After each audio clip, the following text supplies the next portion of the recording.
Okay, we're here today with Ann Wilson. Ann is a good friend of mine. My name's Alan Pierce. And Ann is a very, I've known Ann for a little under, I think a little under 10 years or so. She's a criminal defense lawyer. She works mainly out of, I believe it's Canmore. And she's well known to those of us here in Calgary. And the reason that I've asked Ann to come here, in addition to the fact that she's a great lawyer, and with this particular clip, I think it's probably pretty safe to say I'm probably targeting law students much more than young lawyers, because I think a lot of what we're going to be covering here, a lot of young lawyers probably already know, and this is probably more for maybe the general public, but at least law students. And one of the things that is going to happen is that once you become a lawyer, okay, you are going to encounter people exactly like Ann. And the reason when I say that, I'm talking about Ann's political beliefs, okay? And I'd like to make it clear as well, although Ann is an NDP person, she's smiling, she's very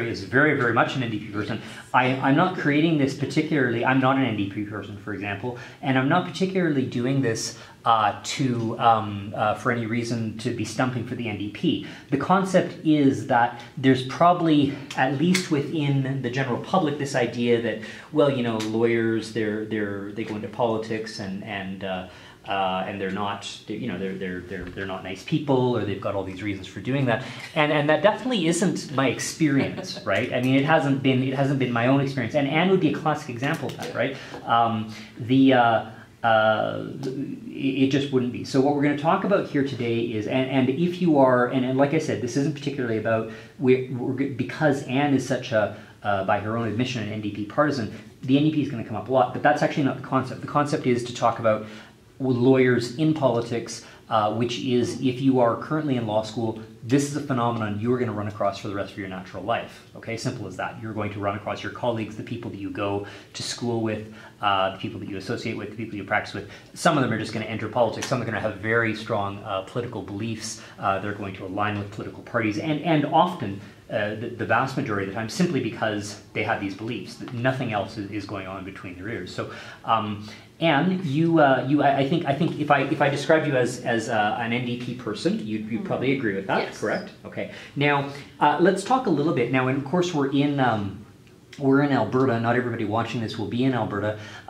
So you support the NDP. So just for the people that aren't necessarily from Alberta and don't know this, the NDP, that is a very popular party in Alberta. They've been in power for decades, and it's a road to riches, or is something else happening in Alberta? What you tell me about the NDP in Alberta generally?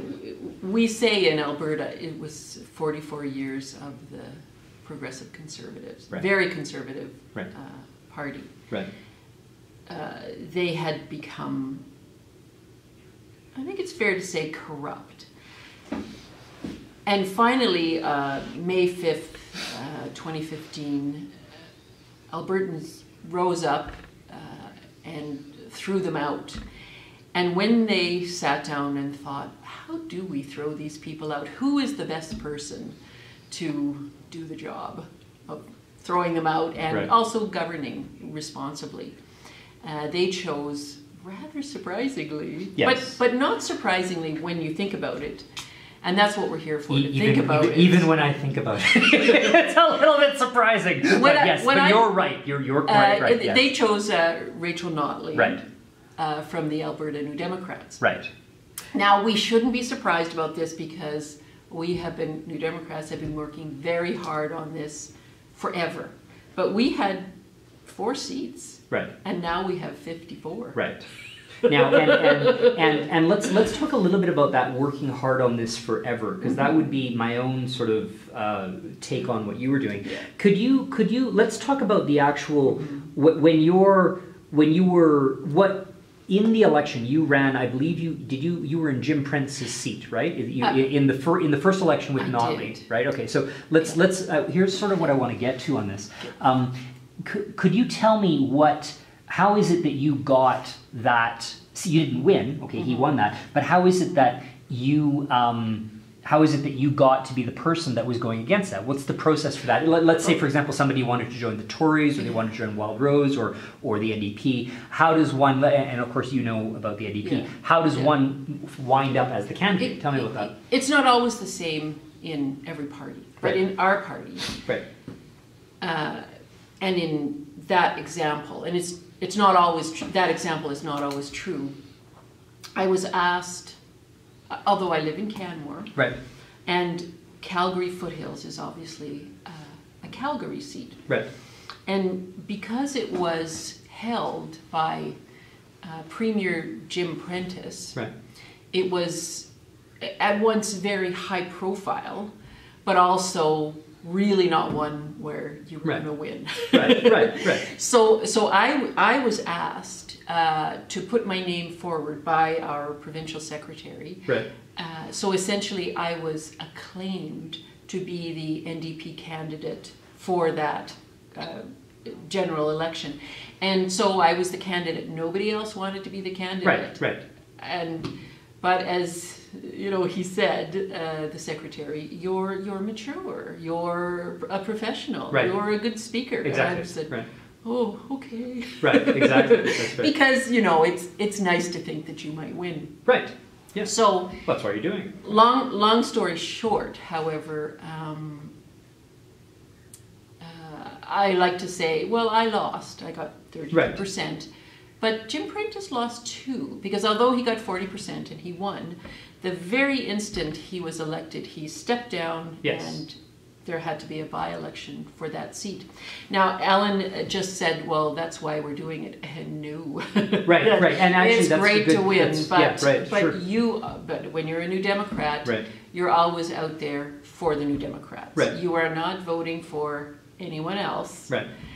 It's not about winning. It's Right. about putting forward the values and beliefs of New Democrats, Right. and hoping that people will jump on board. Right, and that's actually an excellent point, right? Because the experience that you're putting forward, the values of New Democrats, and that's great. And I know that you and I mean, we debate these things all the time, and Yes. sometimes we agree and sometimes we disagree.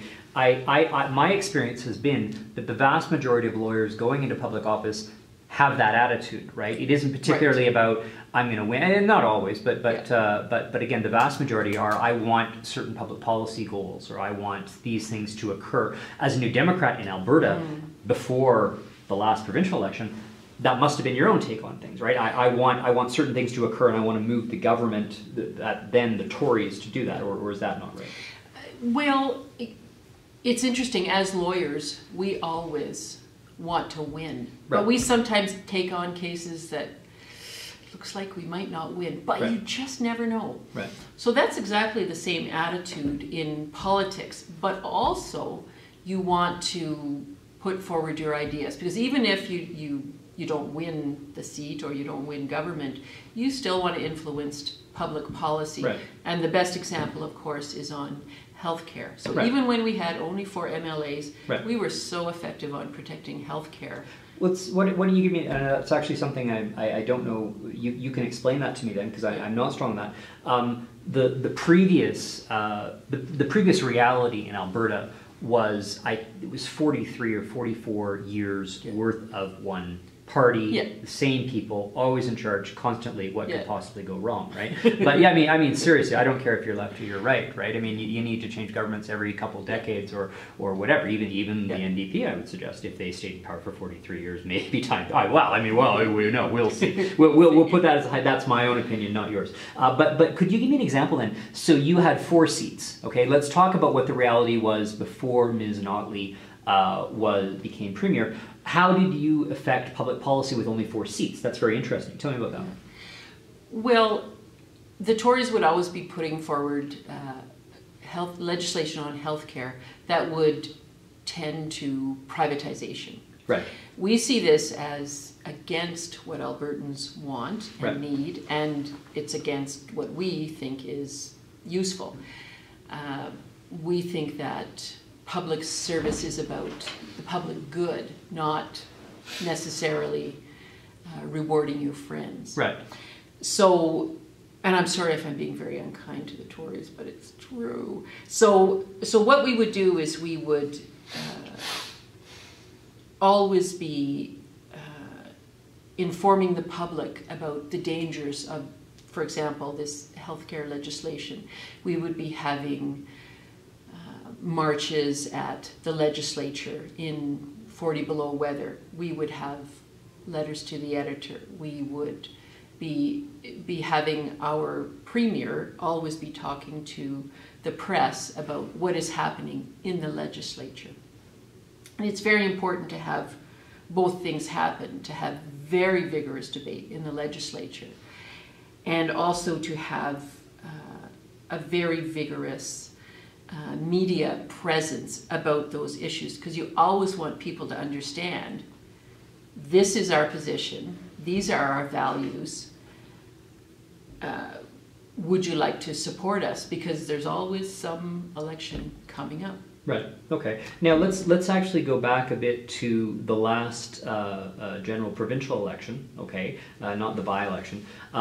You're sitting there and you're running against Jim Prentice. Okay, so a law student, and in fact, I have no idea what that would work. But the writ is dropped. Okay, Mm-hmm. there's like what, a 30-day period? Or, Yes. Okay, so there's a 30-day period with. Sorry, I should say 28 days. 28 days. My apologies. Thank you. But No, I didn't know. Right, okay, so there's 28 days. And during those 28 days, what you have described to me in the past, you're doing something called canvassing. Yes. Okay, what is that exactly?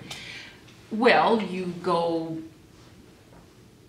knock on people's doors, voters in that constituency, and if they're home, and you hope they are, Right. you ask them, what are your concerns Right. with government? Right.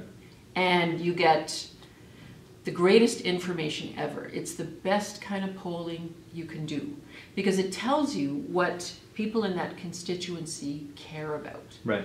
And then you can hopefully engage them in what the party values and particular platform is